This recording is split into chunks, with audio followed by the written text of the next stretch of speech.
you all doing today? Ye blessings! Thank you so much for pressing the play button. Please feel free to stay and to join the others. The mathematical wizards will restore your energy while you are here to learn. I am Johnny, your host with HomeCountry Mathematics. I truly appreciate you. Let's learn some math. Shall we?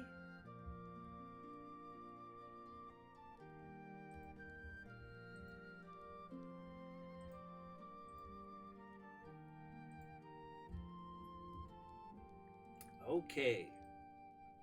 Ye wonderful learning individuals.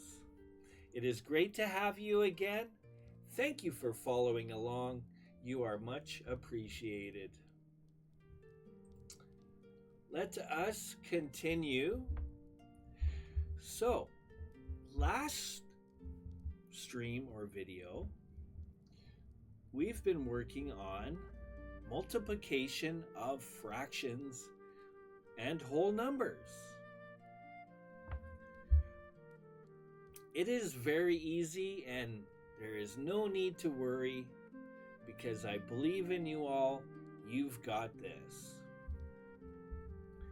Again, I am going to make it easy for you to learn and to understand. This is great. So, this is the problem, and we have reworked it, showing our work in the sense, and we've determined that 12 as a whole number in fraction form also means 12 divided by 1. Therefore, 12 is our numerator. No, it is not neutral and drive.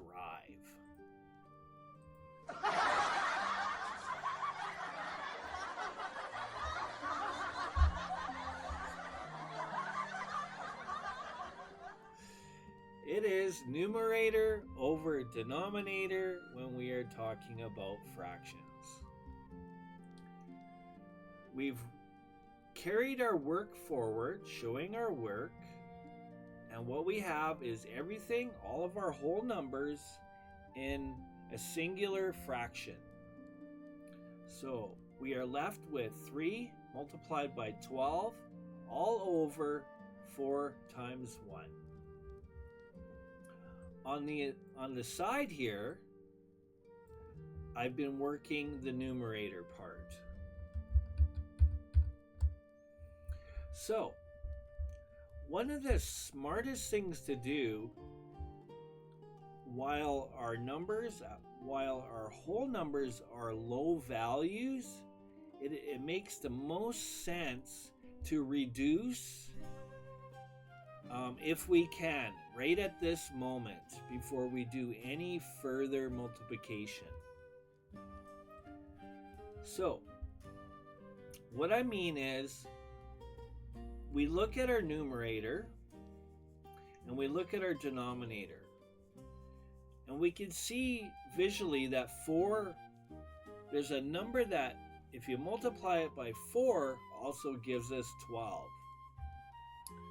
Again, I highly recommend that you have your multiplication table or times table memorized. It will, in all honesty, make solving your mathematics problems so much quicker and possibly even faster than your peers. Wouldn't that be great? Yes, it would. So good luck on your studies. Continuing on, I have determined that 4 times 3 equals 12. Also, 4 times 1 equals 4. So there is our common number right there, 4. 4 goes into 4, and 4 goes into 12. So I am going to, this 3 here is going to be just hanging out and waiting. Okay, for now. It's just going to wait. It's kind of hanging out and watching. We're going to take our 12 and take these numbers here. Let me clean this up.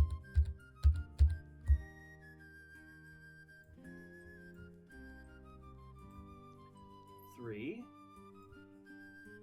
times 4 times 3 gives us 12. Essentially, we're just taking the 12 and breaking it into 2 numbers.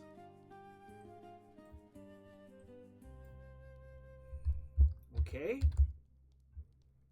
Same thing with the 4. So essentially, I'm going to have the 4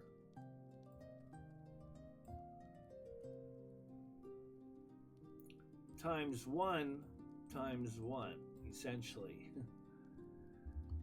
Okay, without confusing it all, that's what we're going to have. Essentially the same thing. We're going to have 4 times 1. Okay, the reason we do this is so that we could cancel some numbers. This is part of the factoring process. We've reduced our calculation to smaller and easier values. Therefore, we can solve these a lot quicker. Now take note, if we didn't do this step, then we would end up multiplying these large values. We would get 36 all over 4, and yet we still would have to reduce this. It makes more sense to break your numbers down if you have numbers that are divisible within each other. So looking at the problem now, we're left with 3 times 3 .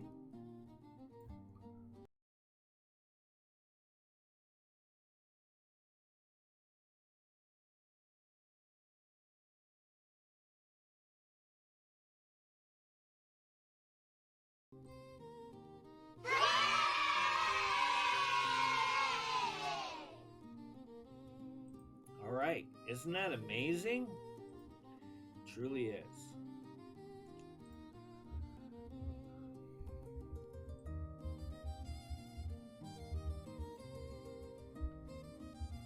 Let us continue.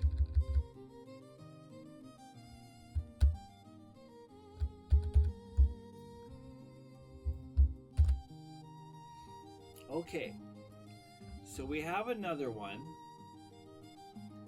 It is 1 2/3 multiplied by 3/4.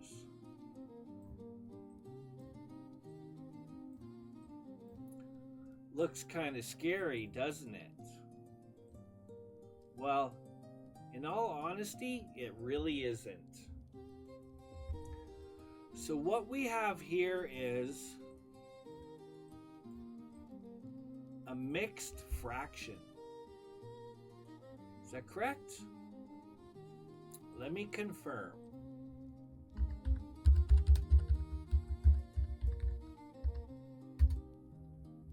Yes.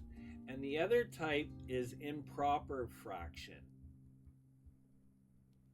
Okay, so what we need to do is turn this into an improper fraction.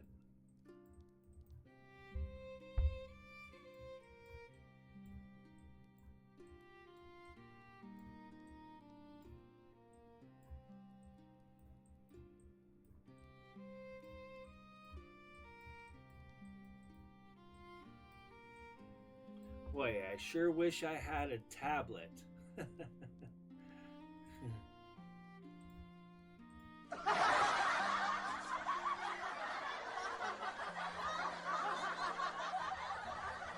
Okay.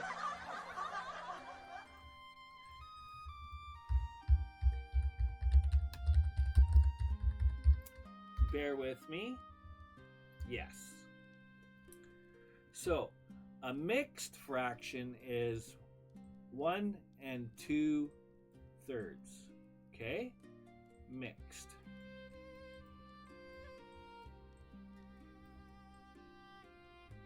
Okay? We need to turn this into an improper fraction. What is an improper fraction? It's easy to convert.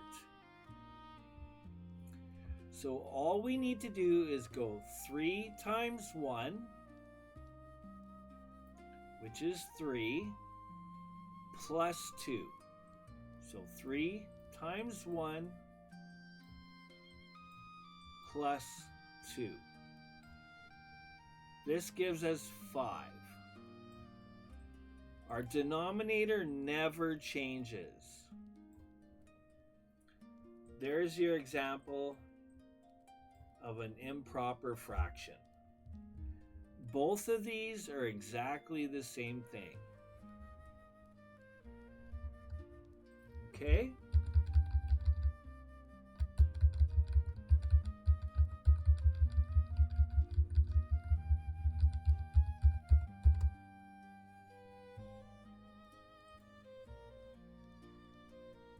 All right. So, slowly running out of time here, but we have 5/3 multiplied by 3/4. Isn't that a lot easier to work out? Yes, it is. 5 times 3, 3 times 4. As you can see, we can cancel nicely. This is what we want to do ahead of time. It's going to save us a lot of work in the end.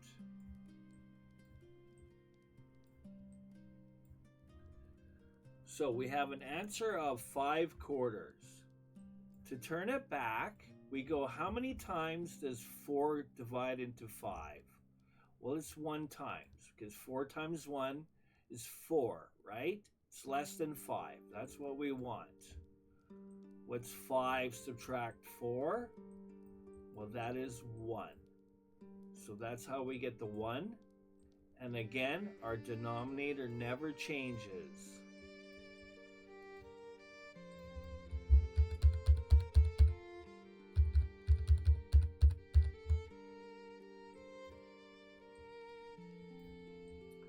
So this is a mixed.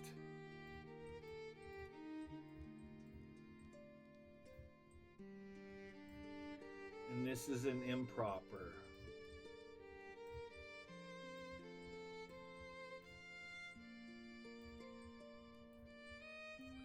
Fractions, right?